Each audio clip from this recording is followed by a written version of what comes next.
All right. Hi, everyone, and welcome to the podcast. I'm excited today to have with us Jennifer Blanchard. She is an amazing story structure coach, and as well as she has written she's written fiction, and I've also listened to a teleclass where she has worked with Larry Brooks on story structure.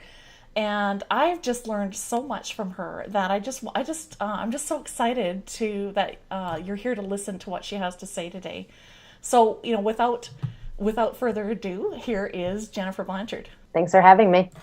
Oh, well, thanks so much, Jennifer. This is just exciting, and it's just so much fun to be able to chat with you about story. And I know you love talking about story, and it's one of those things that I am just I'm way more than I do, but I'm just excited to learn from you as I hope all other first time writers that are listening, because I just think once a person can figure out how to tell stories and really get into it, I mean, the world's your oyster. If you're a writer, Yeah. Right?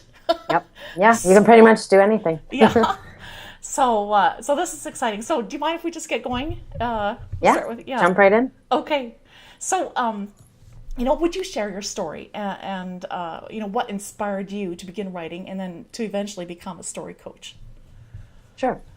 So I always say that I've been a writer since I was old enough to hold the pencil, because I pretty much have been writing my whole life. I mean, since I was a really little kid, I was a reader. I think when I was a kid, you could never find me without at least 2 to 3 copies of books with me. I kept them everywhere in my mom's, the back seat of her car. I had them shoved in the little pocket behind the seat. And, I had books pretty much anywhere I could have them, because I just loved reading so much. And when I got into middle school, I started to want to write books or write stories. And so I started writing short stories. I actually showed a couple of them to my language arts teacher in 6th grade. And she was like, "This is really good. You should keep writing." And so I decided to keep going. I started reading Nicholas Sparks around that time and fell in love with love stories. Yes. So I decided that's what I wanted to write. Yeah. And so I wrote my first novella when I was 13 and knew that I wanted to be a published novelist someday. Also a self-published novelist, because at the time, and this was back in 1996, and self-publishing had kind of just started coming around. It was very expensive back then. And so as a 13-year-old, I obviously couldn't afford to publish the book I'd written, but I knew that in the future that was something I wanted to do. So I spent a lot of time just writing stuff and trying to, make something happen. And unfortunately, I just couldn't make it happen. So in 2008, I hired a writing coach to just motivate me to get this novel written, because I had this story idea and I knew I wanted to write it, but I didn't have that self-motivation really to get it done. So I hired her. She helped me just stay motivated each week. I would write stuff. I would send it to her. But what ended up happening when I was finished with the book was that it was a total disaster. And I couldn't fix it. So I tried to revise it a bunch of times. I probably rewrote it 2 or 3 times, and it just wasn't working. And I got to a point where it was early 2009 and I was just fed up. I was like, I can't do this anymore. I'm not going to waste any more time, writing a story that isn't working. This is frustrating and I just can't do it. So I just started looking. I'm like, there has to be something I'm missing. There has to be some information or something that I'm missing. And it seemed kind of weird to me, because at the time, and up to that point anyway, I had read every book on writing I could find, every book on fiction I could find. I had taken tons of workshops, classes. I mean, in my college years when I was going to college, after I graduated from college, I took continuing ed fiction classes because I really wanted to do this for real. Yeah. But unfortunately, there was just something I was missing. And so I actually just knew there was something I didn't know.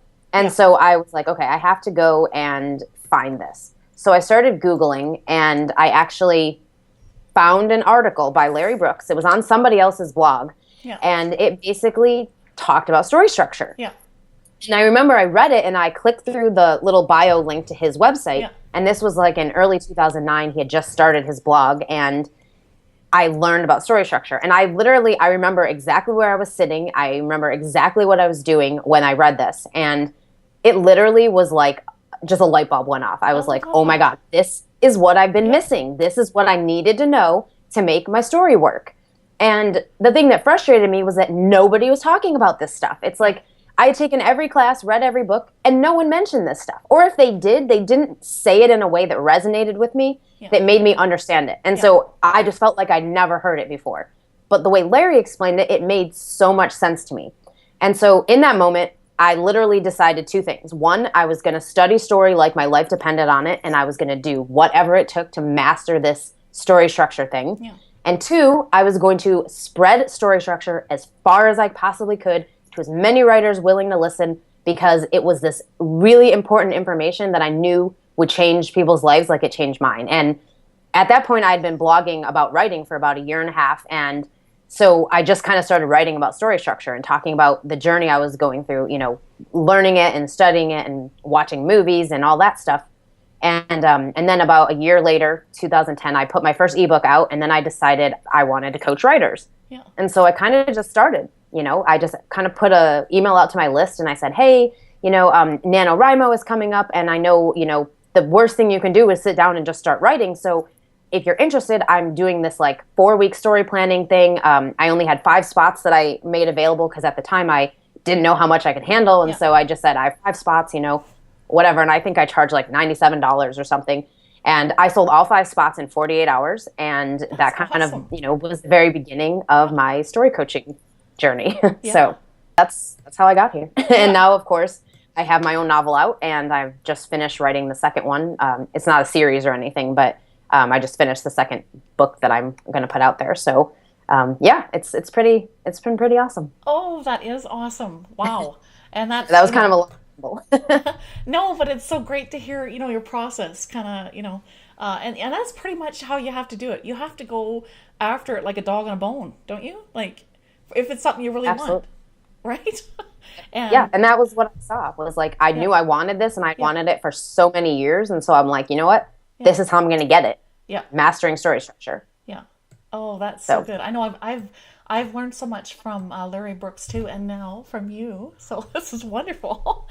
That's something that actually has confused me for a long time too. But then I started, you know, reading your posts on Larry Brooks's, and then, you know, on your blog too, and right, and then of course, you know, reading books on story structure. I mean, that's just really helped, right? So, I mean, if anything, Story Engineering by Larry Brooks, hands down best book ever about writing novels.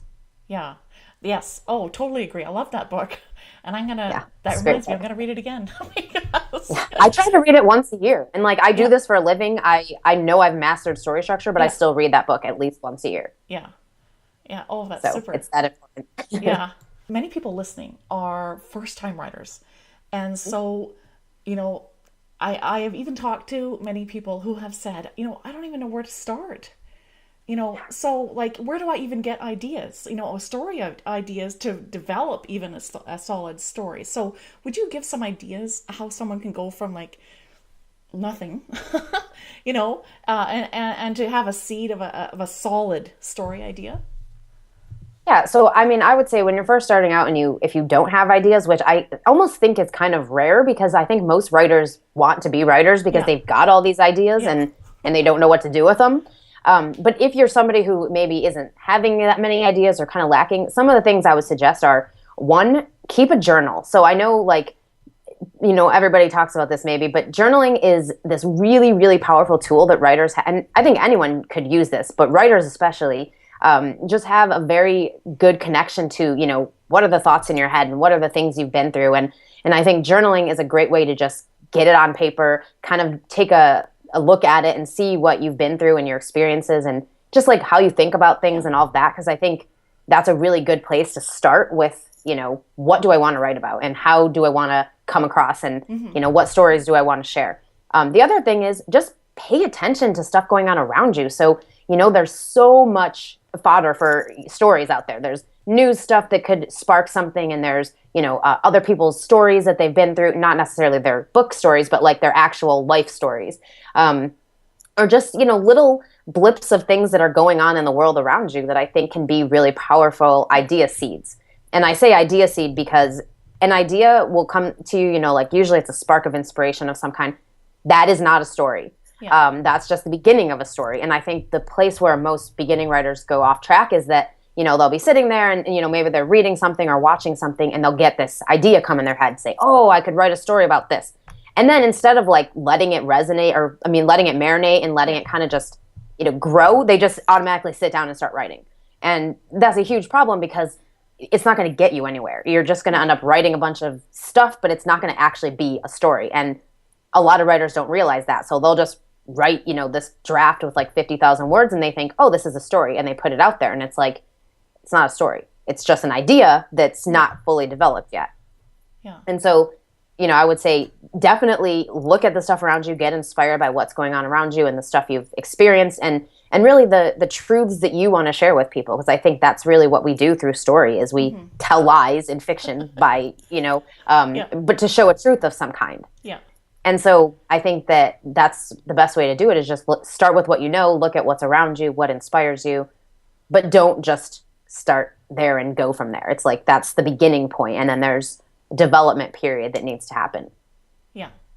So would you carry that further and just talk about so they have an idea. So how would a writer develop their story? Like, what do you start with? Do you start with the characters that jump into your head, or? I think so. The whole thing is most idea seeds will come to you as a character, a situation, a setting, something like that. What you want to do from the very beginning is make sure that you're developing a concept and a premise for your story. And I'll explain what those are too. But basically, you want to make sure you have those are the foundational pieces of having a good story. And if you don't have those in place, you're going to go off track somewhere. So concept and premise, just very basically, a concept is what's conceptual about your story. So as an example, you want to write a love story. Okay, well, a love story. That's been done billions of times, right? So you have to bring something into it that's going to make it more conceptual than just a love story. So concept is really the setting that a story takes place in or the landscape that the story unfolds across. So it could be, think of it like a stage. So, what is this world that people are going to be reading about as they go through the story and live with these characters for however many pages you have. But really it's about finding the concept or putting something conceptual into it. So like I said, a love story, kind of boring. But if you change that to a love story set in a mental institution or a love story happening on the Titanic or a love story, so you add something to it that brings it up to a higher level than just two people meeting and falling in love, because that's not that interesting and it's been done a million times. Yeah.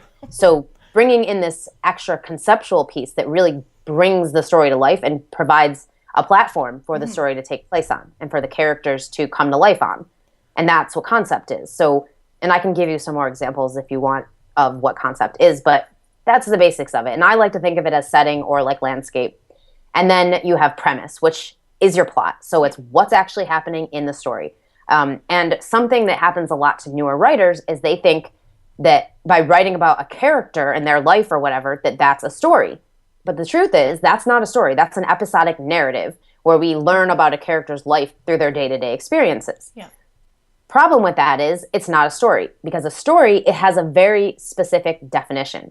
And in general terms, it's a protagonist that wants something, an antagonist that opposes what the protagonist wants, and a journey that ensues because of it. So in episodic narrative, you don't usually have a core story happening. You just have, well, the character did this, and then he did this, and then he did this. So in an episodic narrative, the story could literally go on forever. There is no real endpoint. Whereas in an actual story, there's a goal of some kind, and the character either reaches it by the end or doesn't. Yeah. And either defeats the bad guy or doesn't. And so that is a story because it has a true beginning, middle, and end. And so that's the foundational pieces you want to start with when you're developing your story is, okay, great, I have this idea, I have a character in mind, or I have a scene or something. And then you want to say, what is my core story? Who is my antagonist? What does my protagonist want in this story? And, how are they going to have opposition to getting that thing? Yeah. And really developing those pieces, because those are the most important things that are going to bring your story to life. And they're going to keep a reader engaged, because the whole thing is we want a situation where a character is going to go through something that a reader wants to root for them to be the hero on, and to get to the end and have done something or achieved something or come out stronger because of it. Yes. And in episodic narrative, you don't really get that because there's not a core journey for them to go through and antagonist for them to overcome. Yeah.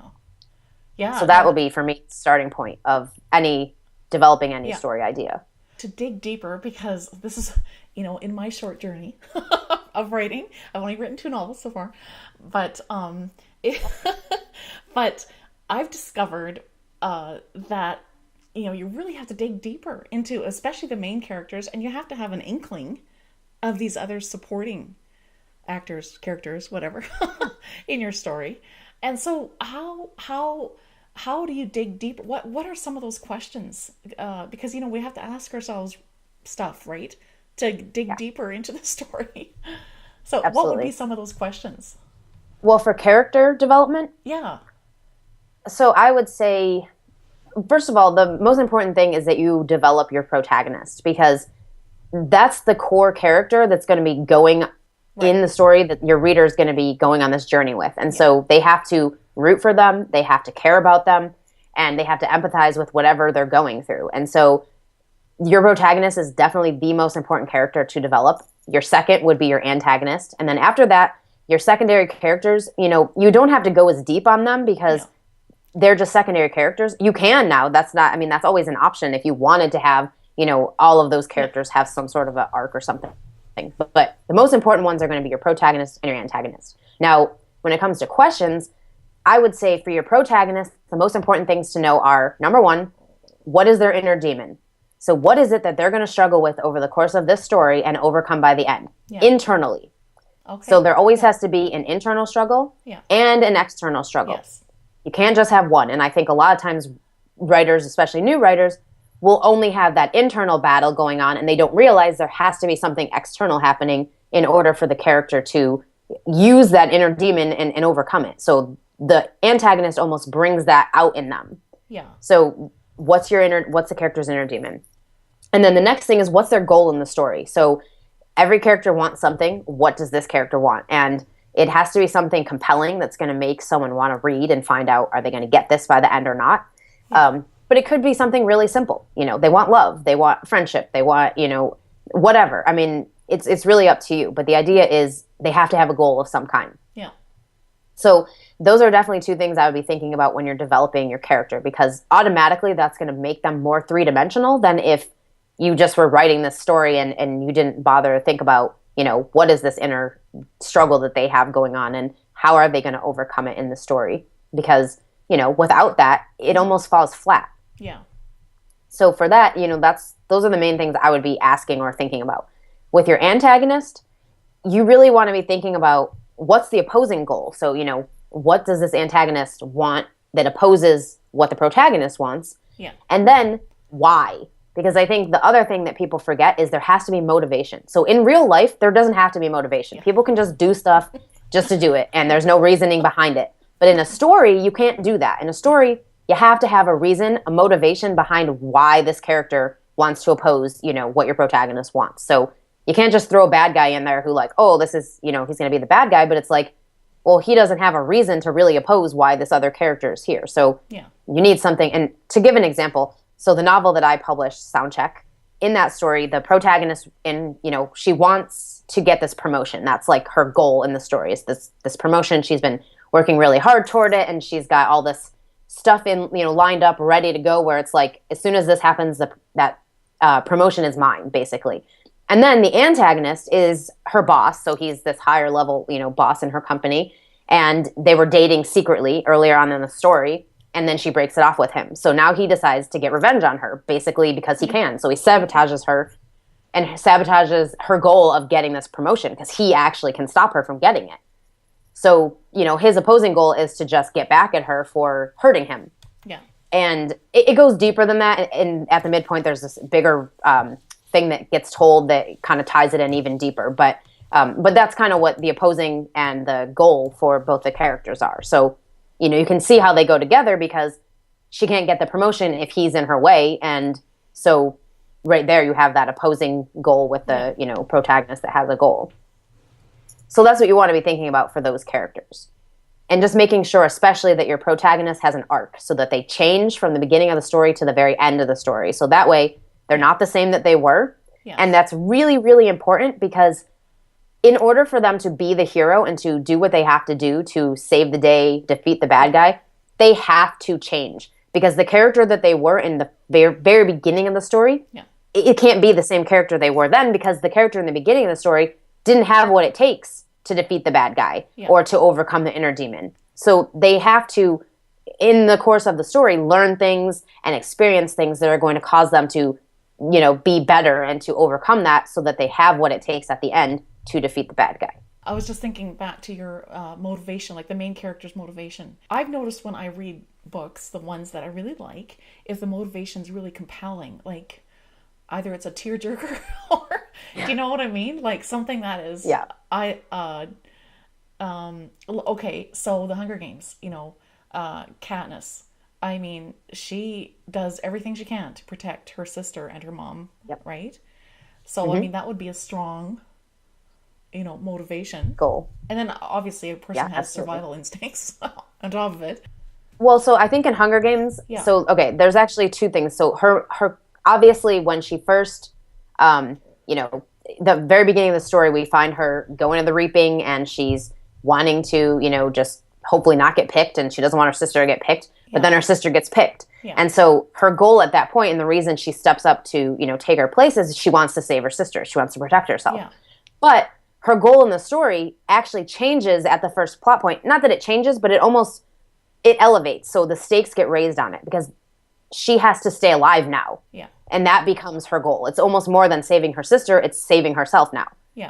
And so I always say the first plot point will either change your goal completely, or it will raise the stakes on a goal that's already in play. And so for her goal got the stakes raised on it because she still technically has the same goal. It's just that now her life is at stake, as well as, you know, protecting her sister.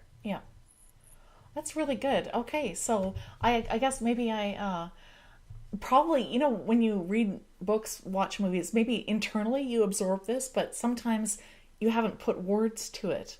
And no, I mean, that's good. I'm glad you just said that, because raising the stakes, that really makes sense. Because I see that actually in a lot of, you know, I love dystopians. So, you know, Divergent, right? I love that series. Where the stakes are raised, and that really happens, right? Yeah, I mean, I could give examples. So these are the two examples I usually use. So the first is basically the one I just said. So her goal didn't change, but she had the stakes raised on it.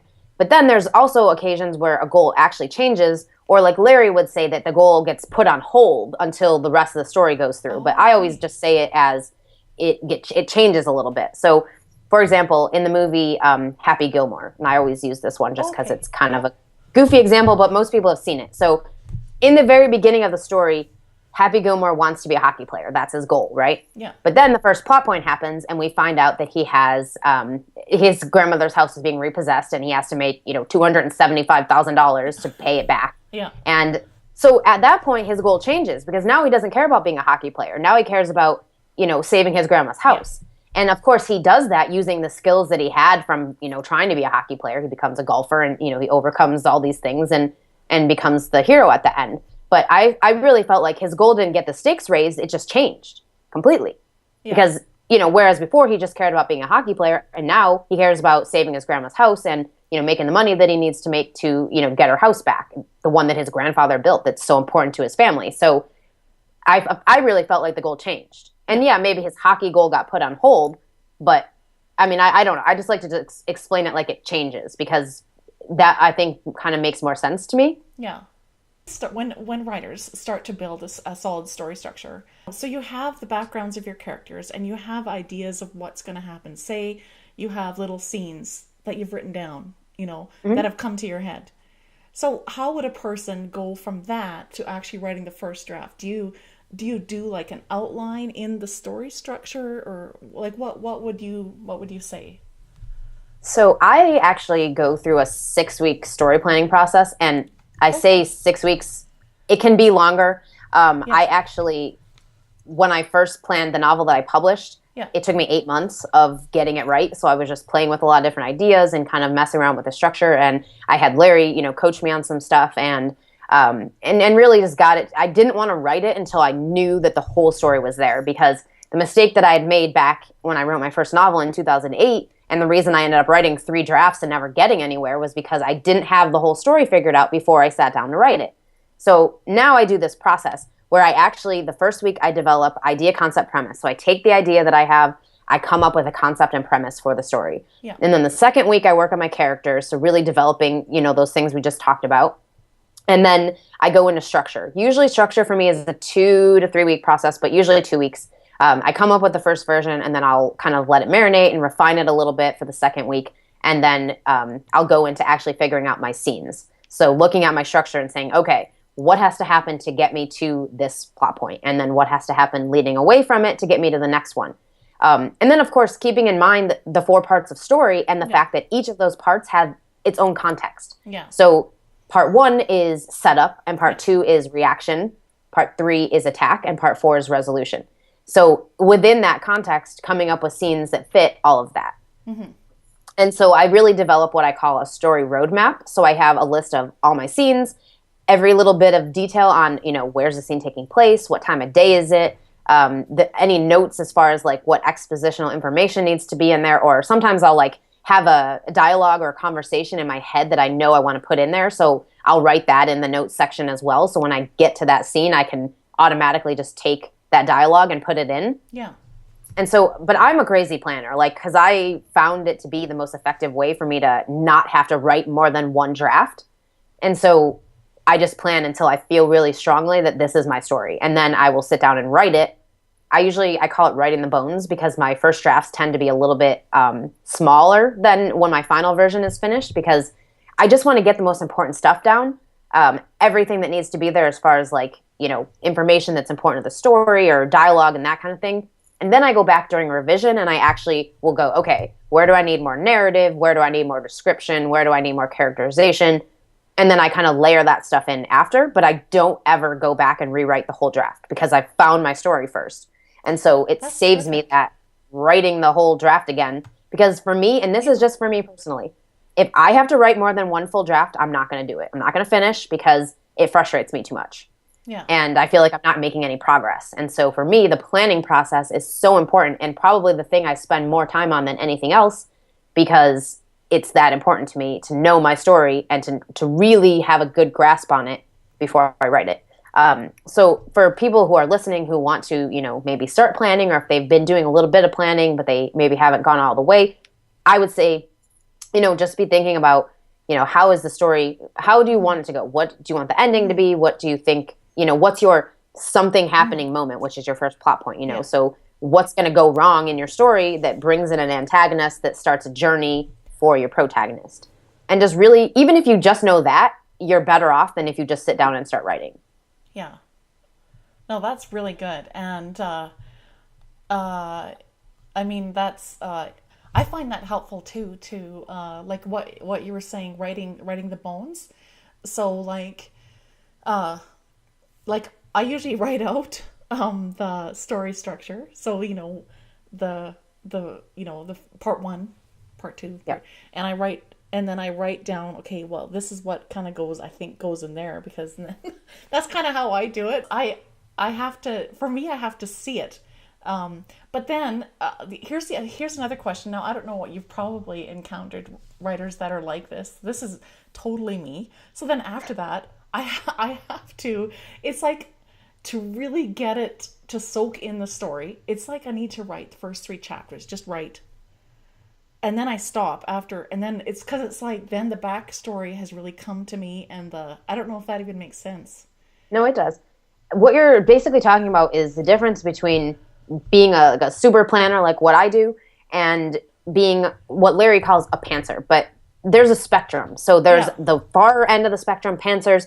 They refuse to plan any little thing. They get an idea spark. They sit down, they write. Yeah. They find their story by writing multiple drafts. Okay. So every time they write a draft, they get a little bit closer and a little bit closer and a little bit closer. Okay. Until eventually they get to the story structure by having written all these drafts, by having finding the different pieces of their story by writing it over and over again. And then there's the people on the other end, like me, I'm not writing a single word of prose until I know my entire story. I have all my scenes figured out, my structure, etc. And then there's everything in between. So there's people who do hybrids. So like what you're talking about is more like a hybrid. So you write, you kind of have your structure, then you write the first 3 chapters or whatever to see, what needs to happen. And then when you get this idea for the backstory, now you can kind of go back and plug that in and, move the story forward from there. So it's really just that hybrid version. And the whole thing is that your process, so pantsing or planning is just a process thing. It's nothing to do with the actual, what's happening in a story. So the story itself, it has to have certain things. That's just how it goes. You have to have structure. They have to be in the certain places. And that's a non-negotiable, regardless of how you get there. So if you get there by planning, great. If you get there by writing 50 drafts, great. For me, I can't write drafts. It's just too frustrating. Yeah. But for some people, they love it. They absolutely thrive on just sitting down and writing whatever comes out and, really feeling like this is how I'm going to find my story. Yeah. I prefer to, make a bunch of notes and brainstorm and ask questions and, just play with different situations and scenarios and just kind of find everything on paper first. And then I go to Scrivener and I actually write the draft. Yeah. Yeah, no, that's really good. And I really want to get more where it's mostly in a sort of a longish, if that makes sense, a longish outline form, and then be able to just write out a first draft. That's my goal. Yeah. I mean, I think that's a great goal to have, because the more you know about your story before you write it, the better your first draft is going to be, period. Yeah. And I feel like if you do enough planning, you can really skip over that whole shitty first draft thing. Yeah. So everybody talks about, everyone's first draft is so bad. Well, guess what? It doesn't have to be. It can be decent. You can actually move right over that first version and go to decent because you planned enough of it. And maybe the writing isn't going to be that great yet, but you can fix that. That's no issue. Yeah. I think the bigger issue people run into is thinking, I am a great prose writer, so I'm just going to sit down and write my story. Well, great, that's fine, but you can't just rest on writing beautiful prose, because a story is a very specific thing. And if your prose doesn't fit all of that, it doesn't matter if you're the greatest writer in the world, your story's going to suck. Yeah. So you can't just rest on being a great writer. The whole thing is people come to writing because they're good at it and they want to write stories. Well, we're all good writers. That's why we came to this hobby. That's why we came to this career, because we enjoy writing and we're good at it. So where we need to get better is learning craft and mastering structure, because if you do that enough, it will come to a point where you could sit down and write a story not having to plan a whole lot of stuff, because you know what structure is and you know how it works. So as you write along, okay, I'm about 4 chapters in, my first plot point's going to need to be somewhere around here. Yeah. So people like Stephen King, he always talks about how he just sits down and starts writing, and he throws all these new writers off because new writers think, oh, I'm just going to sit down and start writing like Stephen King does. Well, Stephen King has a very highly developed story sense. Like Larry calls it story sense. So how you know about story and how you can just sit down and make it happen without needing to write a bunch of stuff out. Well, his is developed much more highly than most writers because he's been doing this since he was a kid. So he can sit down and start writing and get a story out, or pretty much, whereas most new writers cannot do that. They don't have that story sense yet to do it. And so, I think I'm at a point now where I could sit down and write a story and I would know how to do it with the structure without having a plan, but I still won't. Because I truly I like having the structure. I like having the plan to look at and to be able to flip through the pages and say, okay, this is what's happening in this scene and this is what's happening in this scene. And for me, it just gives me confidence that I can tell a good story. I had read through, I think it was one of your books where you had the 6-week.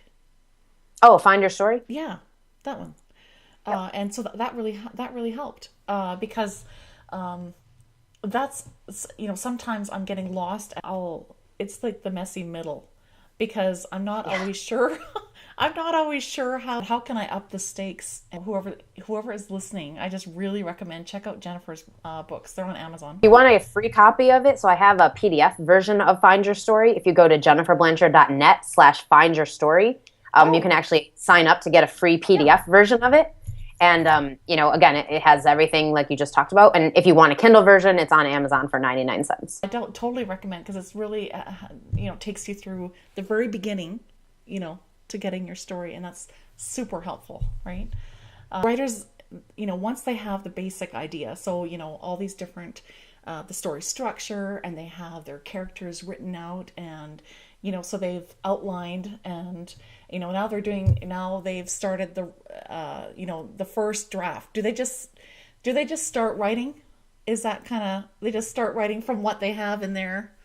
Yeah. Yeah. I mean, that's one way to do it. I see the reason I like the planning thing is because then when I write in Scrivener, I actually can write whatever scene I feel like writing. It's because I know all of them, and I know all of them where they go, and I know what's happening. So for me, it's like, what scene do I feel most inspired to write right now? And sometimes it's not the very beginning. Sometimes it's like this love scene that I've had in my head for a bunch of months or something. So it's like, that's what I want to write first. Yeah. If I didn't have a story plan, I wouldn't be able to do that really, because I wouldn't know where it goes. Yes. But like with the story plan, I can jump around and I can write the stuff that inspires me, and I can, and so I would, if you have a story plan, that's a great thing to do, is just write what you're most inspired to write right now. Because I think sometimes you come to the page and you think, crap, I have to write now. And it's like, well, you're not that inspired. So to get inspired, just pick one of the scenes that is actually inspiring to you, or that you have been imagining in your head. Because, and you know this as a writer, we all have these scenes in our heads and these ideas of like what characters are going to say to each other and how the scene's going to look. And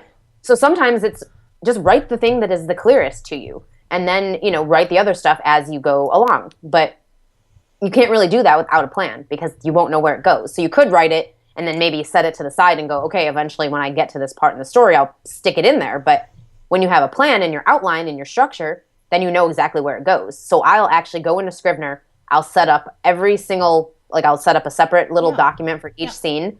And then I just put names on all of them, whatever I had on my little story roadmap. And then I jump around. And then as I actually go through and write, from the beginning. So if I write something that's happening later, I'll put it in a section called scenes to put in later, because it's like I've written it, but it doesn't start at the top. So I can't really separate the chapters with it. So I just kind of put it in there. And then I'll go back through and go, okay, now that I've written the first 3 scenes, that's going to be chapter 1. And so I kind of go through there. And if I write something that's way far ahead and I can't figure out the chapter yet, then I just stick it in that bottom section. And then when I get to it, I just move it up so that it has its little chapter spot. Yeah. But yeah, I mean, I don't know if that answered the question, but no, but really just sit down, look at what you have, and then just write what you're most inspired to write. You don't always have to start at the beginning. And I think the awesome thing about planning is that you can start wherever you want with whatever inspires you, and you still know where everything has to go in the story. So you're not just, sitting down and writing and hoping you find the story. You've already found it. Yeah. No, that helps a lot. Yes, that's really great. And I use Scrivener too, and I like that because you can add a separate scene, and everything doesn't have to be chronological. It doesn't have to go in order. You can just write a scene and you're fine, right? Exactly. Exactly. Scrivener is a great tool. I know you can use it for planning, but honestly, I've never even figured out how to use it for that. I see other people do it, but for me, the planning thing is always by hand. It's paper, notebook, by hand, using the worksheets that I've created myself and that I use with my clients. And I use them all, they're in that Find Your Storybook. And, for me, I have to do it that way. Just as an aside, writing by hand, I don't know, there's something about that sort of sparks more ideas, or it seems to for me. I don't know. Yeah, I agree. No, I totally agree. For me, the whole connection between writing by hand and the things I'm thinking in my head, they come out a lot clearer that way. Yeah. And when I'm typing it, it's not always as I'll write it and go, oh, that's not exactly how I was thinking of it. But when I write it by hand, it always comes out exactly. Not that I would write my scenes and stuff by hand, because my handwriting is so damn sloppy, it would just be hard to read, and I would be like, what does that say? My husband always laughs because he will look at my stuff and be like, this is like chicken scratch. I can't even read it. You should be a doctor, which I'm like, yeah, I'm a doctor of story. No, but yeah, so I mean, I don't know. I'm definitely a big fan of by hand planning. Yeah. And I think that'll help a lot of people listening too, that, they don't have to try and fit themselves in a little hole. There's many different ways to get to the same endpoint, right?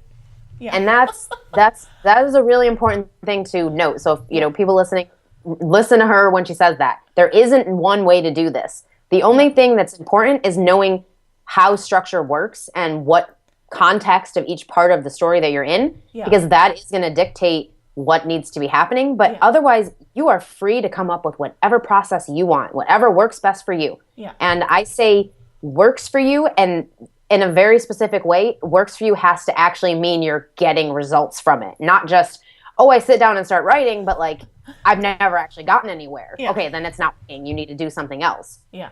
Whereas if you're doing something and it's getting you an end result, you're finishing the draft, you're getting the book published, okay, then you've done something that works. Yeah. Keep doing it. Yeah. But if you're doing a process that just isn't actually getting you to a final result, then you have something to fix there because it's broken. I think for writers or any creative person really, that gives them a whole lot of freedom. Yeah. Because they feel like they're not boxed in. You know, as Exactly. creative people, we don't like to be boxed in. Yeah. So, And one thing I will say, because, you know, structure and the idea of being boxed in, a lot of things I hear from writers about structure is it's too formulaic. I don't want to, you know, make my story formulaic. I don't want it to be like every other story. But it's like I feel like structure gives you more creative freedom because yeah. if you sit down to a blank page and you go, what am I going to write today?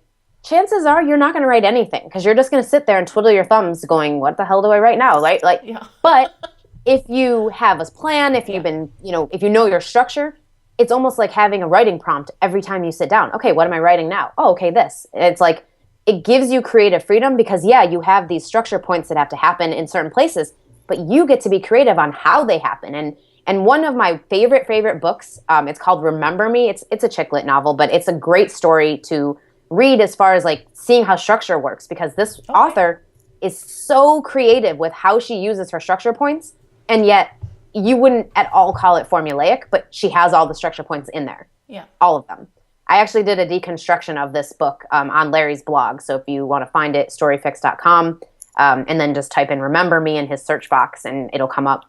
But yeah, so I broke down all the structure of it because it's one of my favorite stories as far as just seeing how structure works, but then also how creative you can be with how you use it. I think it would help, especially maybe newer writers, to get over some of those fears too, right?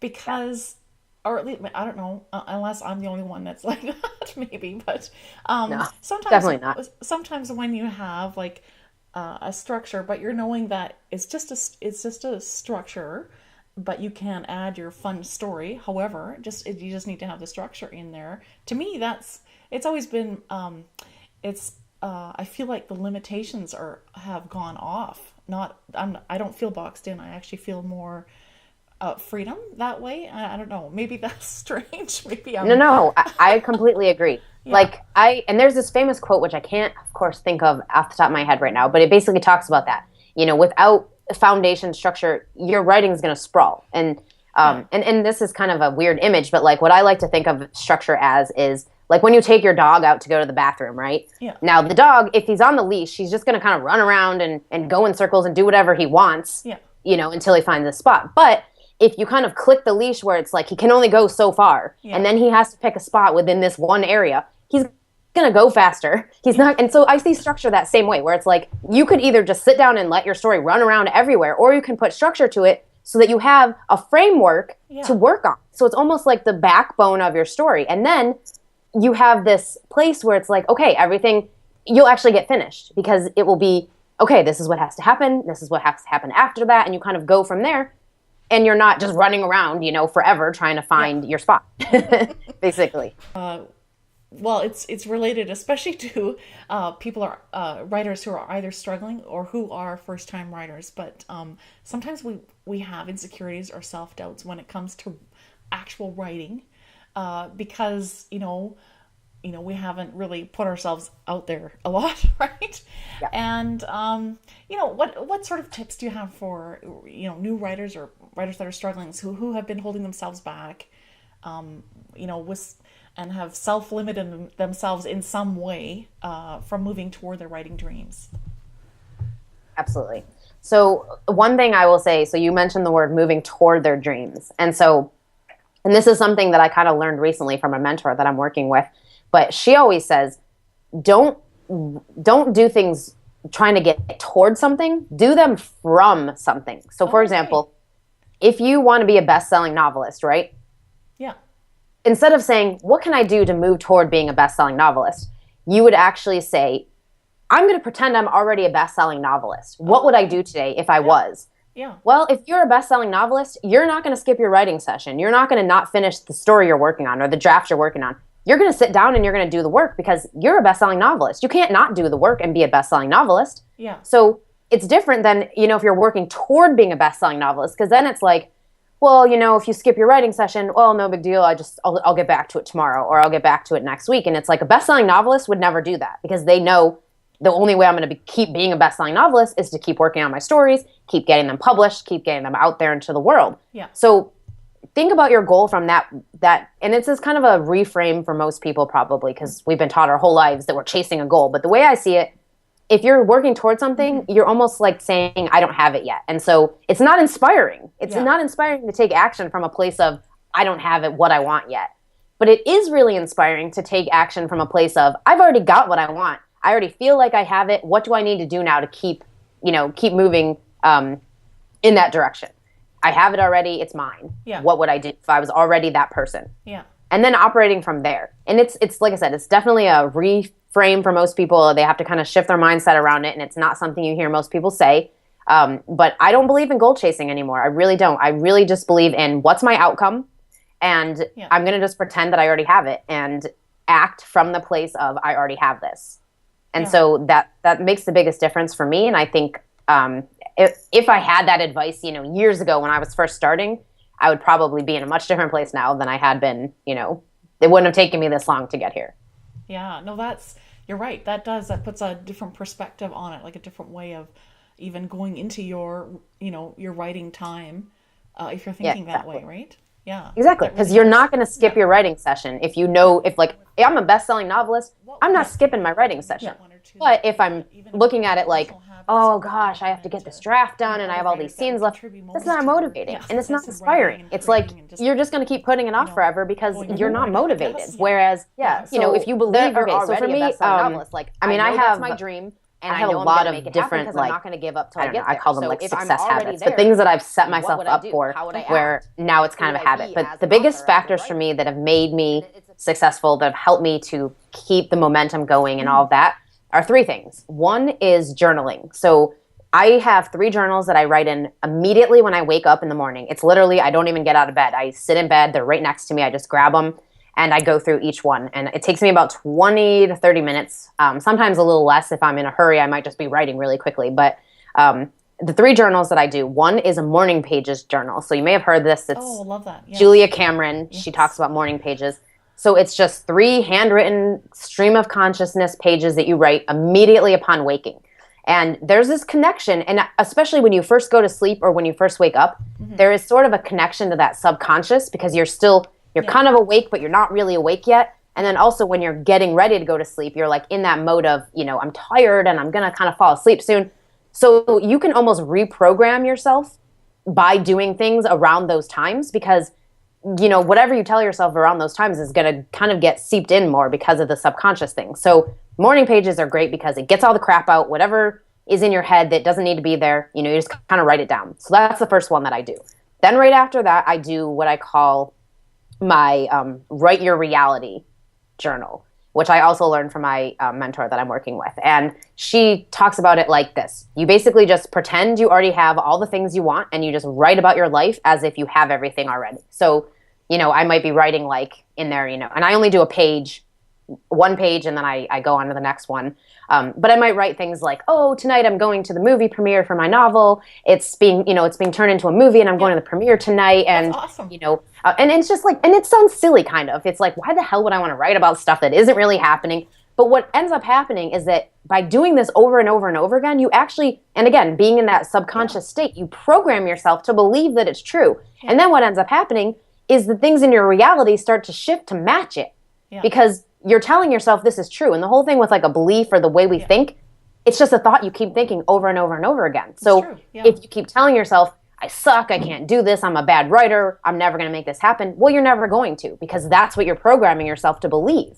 Whereas if you're writing about your reality that you want, like it's already true, so I'll write things like, oh, I took my dog to go for a walk by the beach this morning because I want to live by the beach again. So it's like, I write about that like I already do. I'm taking him out for a walk. When I get back, I'm going to sit on my balcony and look at the ocean and write my novel for the day. And, so it's, again, it sounds silly to some people, but honestly, it has been one of the most powerful exercises that I've done to really start bringing my dream life to life in my real reality. And then the third one that I do is I call the I Am, I Will, which there's a lot of people in like the business world who do this, but it's basically writing statements about yourself saying I am and I will. So you don't have to have specific ones that you repeat every day. I kind of just write whatever comes to me each morning. So it's like, I might write something like, I am strong, I am smart, I am brave, I am whatever. Yeah. I will make this happen. I will, kick ass today. I will whatever. Yeah. And I just write those until I feel like, I do about half a page, sometimes a little less than that, but usually about half a page, sometimes more depending on the day. And then I just go on with my day. I literally get up, go brush my teeth, take the dog out, and do my thing. But it's like, those have been so powerful for me for just really getting that focus first thing in the morning on the positive and on happy, good stuff. And then right before I go to bed, I do the write your reality exercise again. So I write about my day that already happened. And then I also will go back to my I am, I will, and I make a list of like gratitude statements. So I'll say things like, thank you for whatever happened that day. But then I also do gratitude in like stuff that hasn't happened yet, but that I want. Like, thank you for my best-selling novel. Thank you for whatever. Yep. And again, it's just trying to get myself in that state of thinking really positively and focusing on what I want. So that's been a huge thing for me. And then the two other things, and this is kind of simple. One is a timer. So literally I have this little kitchen timer. Oh, okay. You could use your phone if you wanted, but I have found that by working in short bursts and having a timer on has made such a huge difference for my productivity, like literally night and day difference, because I know I only have 20 minutes to get this done. So I'm really focused and I work really hard and I get it done. Yeah. And then the other thing is I follow this list and I have a checklist I call daily effing actions. So it's all the actions I'm going to take every single day. And I don't get through the list every single day, but I get through most of it every day. Yeah. And some days I get through all of it. But the idea is each item on there is timed. So it tells me I have this much time to do this activity. So, I have like, let's say, write a guest post or write a blog post. Okay, I have 25 minutes to do that every day. So I set my timer and I write for 25 minutes. And then I'm done with that. And then I have, like, let's say, and I'm looking at my list right now, but, I have things like write books. So I actually have a time, 15 minutes a day where I work on whatever book I'm working on. Okay. I have 15 minutes. And now sometimes I do more than that. But the idea is if I only do 15 minutes, I'm still making some progress. Yes. And so those three things, the journaling, the having a timer, and then having this checklist that I follow has made a huge difference in my productivity. Like this week alone, I've written 5 blog posts. I've shot like 6 videos. I wrote 2 guest posts. I started a new series on Instagram called 15 Seconds a Story, where I do 15-second clips of story tips. And I did all of this in 1 week just by using my checklist, timer. Yeah. And I mean, I don't have a day job. My day job is my story coaching and the work that I do. So maybe not everybody can follow this exactly. But I think having a timer is really, really useful for improving your productivity. And especially when you do have a day job and you don't have a lot of time available. It's like people think, 10 minutes isn't enough time to write. Well, I call BS on that because 15 minutes, 10 minutes is enough time. And if you sit down and time yourself, you'll prove it to yourself. Because you'll see how much you get done in that short period of time. And then when you're finished, you might want to keep going, which is cool. Yeah. But if not, at least you did that 15 minutes and you got it done and you did it every single day. Yeah. So that's excellent. So that's been and this is stuff I've really started to do this year. So 2016 kind of stuff. And I was kind of building up to it, but now I'm in a place where this is my process and this is how I get my work done every day and be consistent with it. Yeah. No, that's really good. So do you say you set the timer for 15 minutes, do you have like a word count that you're aiming for by the time? So you're just writing? Yeah, I'm just writing for 15 minutes. Yeah. Some people if you like doing word count, do that. You don't need a timer. Write till you have 500 words or write till you have 300 words, whatever your goal is. But for me, the timer helps. It's just, I'm going to set the timer. Whatever I get done in that amount of time is what I get done. Okay. And everything else will either be saved for tomorrow or when I'm finished, if I'm still really inspired, I might keep going. Yeah. Now, this is when I'm writing nonfiction mostly. If I'm writing my novels, those I treat a little bit differently because I like to write longer when I'm working on my fiction. Okay. So I might actually do 30 minutes instead of 15. Okay. And sometimes I do like 30 and then I'll stop and I'll take like a 2-minute break and I'll come back and do 30 more. Okay. No, that's really good. But I mean, I like to mix it up. I follow a list, but I mix it up. So I don't always follow it from start to finish. Sometimes I start at the end. Sometimes I start in the middle. And then as long as I get all the tasks done each day, then I'm happy. Yeah. That's really good. That's super helpful. Thanks so much, Jennifer. Wow. Yeah. I think that's going to help a lot of people with, personal habits, productivity, so they can get more done. Yeah, I mean, I think writers tend to have, and this was true for me a long time ago as well, but writers tend to have very limited beliefs, very negative thoughts about themselves. And I think a lot of it comes from this societal programming of you can't make money as a writer, and you can't, being a novelist is not a career choice, and all these things that we're told. But you know what? You don't have to listen to any of them. Yeah. The whole thing is you create your own reality, and you do it based on the things you believe, the thoughts that you think, and the feelings that you feel, and the actions that you take. So if you want something, don't do this. Don't listen to anybody else. Just do what feels right to you and just go for it. And don't let anybody else get in there. And then whatever you can, whenever you can, work on your mindset, because mindset is 90% of success in anything. Doesn't matter what you're doing. Yeah. Your mindset has to be in the right place or you'll never get where you want to go. Yeah. That is excellent advice. Thanks so much, Jennifer. Wow. I think people are going to listen to this over and over again. So many great I hope tips. So. Yes. Yeah. So many great tips. So just before, we close, do you mind just sharing, what projects, books, workshops, that sort of thing you have coming up? And then if you can also share, tell people where they connect with you online. Yeah, absolutely. So my website is jenniferblanchard.net. And it's .net, not .com, because there's a realtor who has the .com, but she doesn't use it. She doesn't use it, so someday I'm going to buy it from her. Yeah. But right now it's jenniferblanchard.net. And I have a blog on there, like 500 plus articles. There's videos, all kinds of stuff. If you want that ebook we talked about, so Find Your Story, if you want to see the 6-week process as well as an example, jenniferblanchard.net/find your story.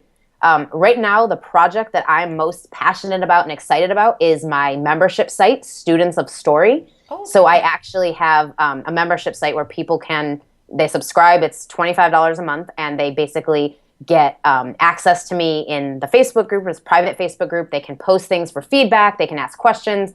Twice a month, I have office hours where I'm in there live, like answering questions, helping people out. We do live events in there. We actually have one coming up in May. We're doing a concept premise analysis day. So people are going to post their concept premise, and then I'm going to go through and give them feedback and suggestions. There's also a membership site with tons and tons of content, resources on, all different story things. There's training and craft, tons of training and craft video trainings, MP3 trainings, worksheets. I mean, literally everything you could ever need to write a good story. It's all in there. So that's the thing I'm working on right now that I'm most excited about. If you want to see that, you can go to jenniferblanchard.net/students of story. Oh, that's awesome. Wow. Yeah. Wow, you're busy. You got lots of things on the go. I am. And if you want more free stuff, Instagram, I'm on there, Jennifer Blanchard Writes. And I have, like I said, I've been doing these 15 seconds of story videos. So Instagram, Jennifer Blanchard Writes. I'm on Facebook. I have a Facebook group that's free, Emerging Novelist Incubator. Okay. So if you want to connect with me there, that's all the places that you can find me. Oh, that's awesome. Well, I just, thanks so much. I just think this is really going to help storytellers. And wow, I might have to have you on again, Jennifer. Hey, anytime. I'm more than happy. I love talking about story. I'm literally like the biggest story nerd who ever existed. So. Oh, I love it. I've learned so much just from listening to you. So, this is wonderful. So thank you so much. For all your great tips today. That's awesome. Absolutely.